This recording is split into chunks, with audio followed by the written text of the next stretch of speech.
আসসালামু আলাইকুম প্রিয় বন্ধুরা, সবাই কেমন আছেন? সকালবেলা দোকান খোলার পরে চাচা হঠাৎ করে চলে আসলো। এসে বলতেছে, মিষ্টি খাও, মিষ্টি খুব মজা আছে, টাকা লাগবে না।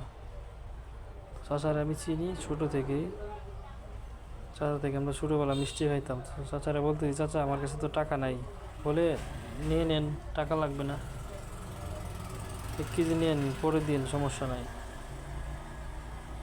টাকা নাই, কি করবেন? তা আমি তো চাচার সাথে ফান করলাম আর কি, দেখি চাচা কি বলে। তো চাচা মিষ্টি দিল, খাইলাম। আসলেই মিষ্টিটা খুব টেস্ট, মাত্র 15 টাকা পিস। আসলে মিষ্টিটা খুবই মজার ছিল, ছোটোবেলা আগে খাইতাম। তো এরকম বয়স্ক মানুষদের থেকে প্রয়োজন না হলেও আপনারা কোনো কিছু কেনার বা খাওয়ার চেষ্টা করবেন, তারা কিন্তু অনেক খুশি হবে।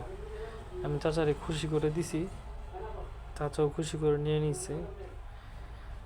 আসলে ভিডিওটা ভালো লাগলে আপনারা শেয়ার করবেন। ওকে, আসসালামু আলাইকুম।